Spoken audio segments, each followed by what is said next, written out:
Have you ever wondered what Minecraft means to people? Like, think about it.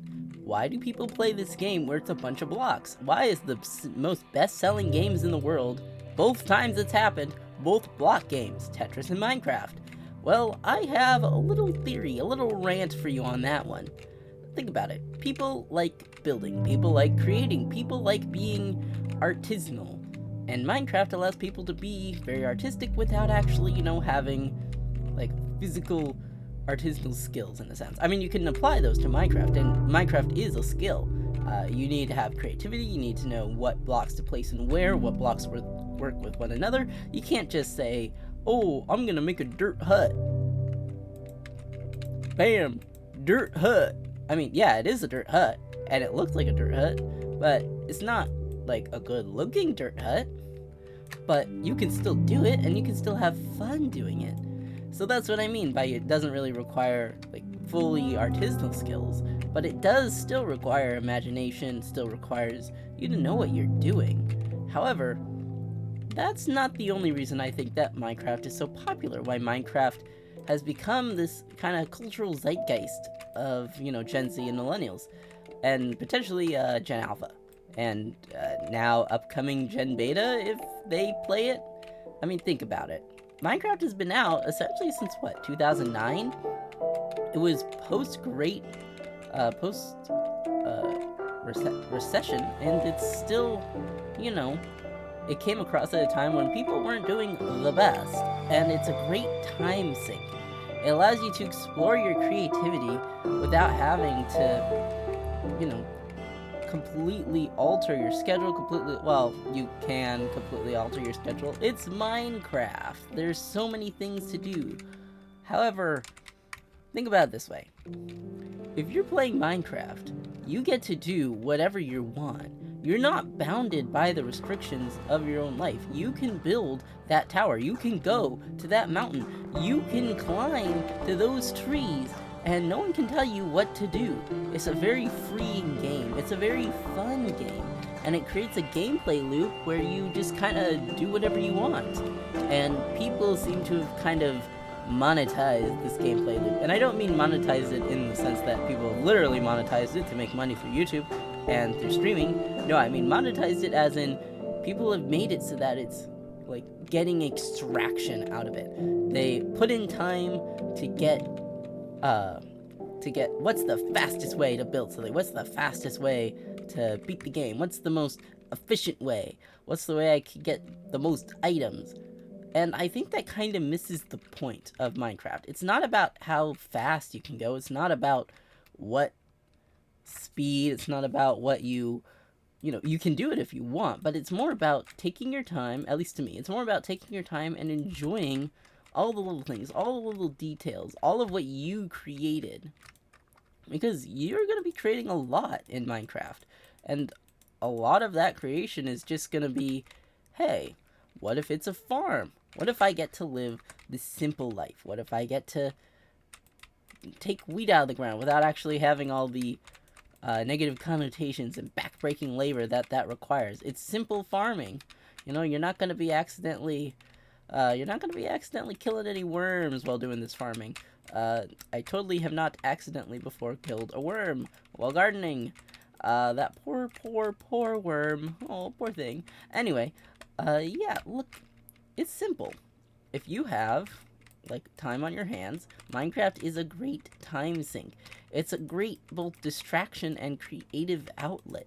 You get to do what you want, whether in survival or in creative, and you get to enjoy it, presumably. You get to enjoy it. Think about it this way. Terraria is a game with a set path. I know I'm bringing up Terraria because a lot of people like to compare the two. And Minecraft and Terraria have base level similarities. They're both creative outlets. They're both block building games. But they also have a lot of key differences. Terraria is much more of an RPG. It's much more of not a survival game, but it's much more of a game where you're going out to seek the strongest threat. Whereas in Minecraft, the strongest threats are the Warden, are the Ender Dragon, and the Wither. And think about it, the Wither destroys your world when you place it. Sure, it's a strong threat, but you risk destroying your own world. Seeking conflict in Minecraft gets things destroyed. The end dragon, the end dragon, what? Bleh. The end dragon will destroy any blocks you place unless it's end stone. It actively disencourages building because that's what the enemy is in this game: destruction. The and the warden is trying to keep you away from the ancient city. It's trying to be a guardian. It's something that you don't get rewarded for defeating. You get rewarded by not actually having to fight the warden. So conflict in Minecraft is something that is kind of supposed to be avoided in a sense. Not entirely, obviously. You can fight whatever you want in Minecraft. It's a free game. Well, the game's not free, but you can do whatever you want. It's a free world in Minecraft. Like, actual full, you can do whatever you want. There are no rules, there are no laws, and there's nothing, nothing preventing you from burning down an entire forest. But do you really want to? Like, why burn it all down when you could chop the trees and replace the trees, and bam, you have even more trees, more wood. I mean, yes, I have chopped down a lot of trees, but I also then place more trees. That cherry grove biome, fake. I placed all those trees there. It's not a real cherry grove biome, but they still exist, and it's still right there. These mountains are still completely intact. I mean, hey, look. There is a random block made by Minecraft that's just floating there. Does it defy reality? Yes. Is it cool? Probably. Should it be bigger and be more impactful? Well, that's it's just random generation. You can't control that. I mean, Minecraft is a fun game, which I've already said before, and it's a great game with a great design philosophy. One block at a time. You are only managed by your own time constraints and your creativity. This isn't a game where you're gonna just blanket out a whole thing, even though World Edit wants it to be that game. And here's the thing, you have massive builds, but most of these massive builds are not done in survival, and they're not done in vanilla Minecraft. They utilize World Edit to speed things up at a scale that Minecraft was never really intended for. Something that was more intended to do with teamwork. Because, you have commands, and obviously, Bedrock is going to be adding an editor mode soon, which hopefully will speed things up. But for base Minecraft, base survival Minecraft, even somewhat base creative Minecraft, you're supposed to take things one block at a time. Every single detail, every single block, every single pixel you change on this landscape is yours to change and at your discretion. It's not a blanket, oh, let's just wrap this whole area in concrete. No, it's, I'm going to individually place each block to get the desired effect that I want. It's a very rewarding system, but also very time-consuming, which, causes the Minecraft 2-week phase, where you burn all your energy out on doing something, and then eventually lose your energy because you just spent 2 weeks doing like the same thing over and over again. But it's still fun. And it's one of those games that you can just kind of piecemeal it. You can go at your own pace. You don't have to listen to anyone else on how to play Minecraft. Especially now that they've introduced more in-game tutorials. Albeit more subtle. Adding the nether, the ruined portal was very good for getting people to go to the nether. And achievements act as a pretty decent kind of... let me show you. So I go to advancements.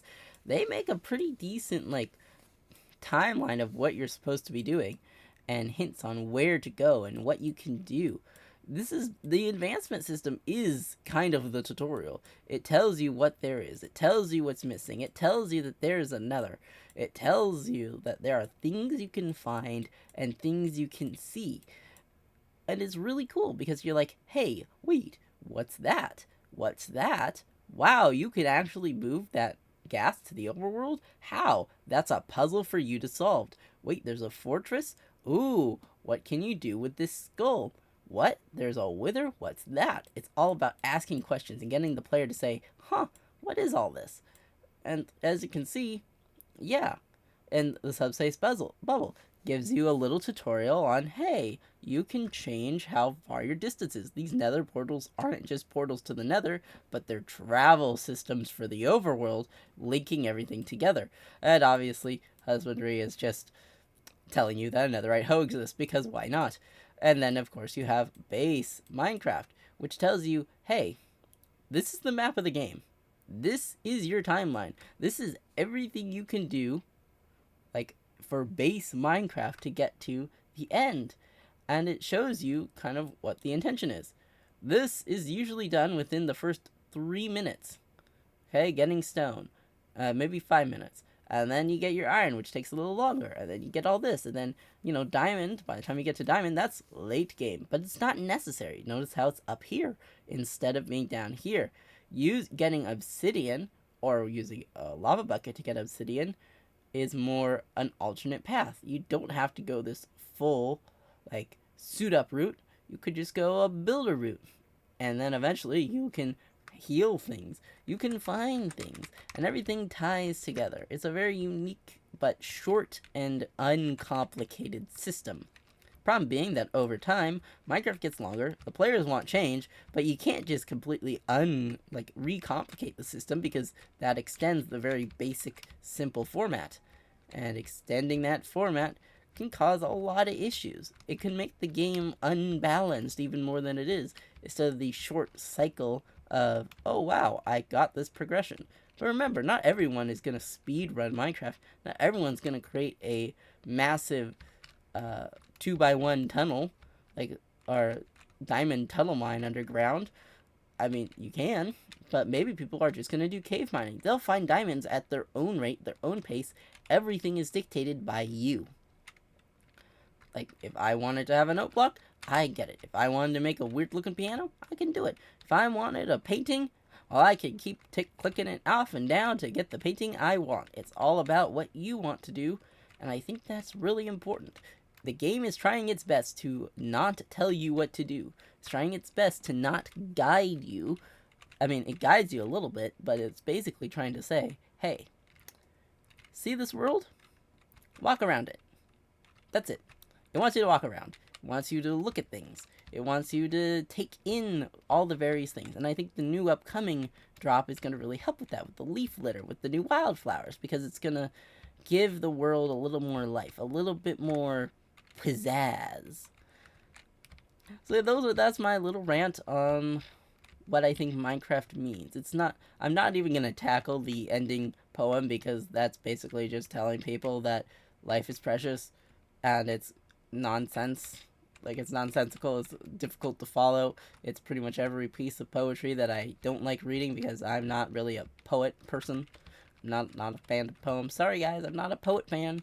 I am a fan of poet plays though. Ooh, probably a nostalgia hit for some of you guys. Yeah, so there's my little rant.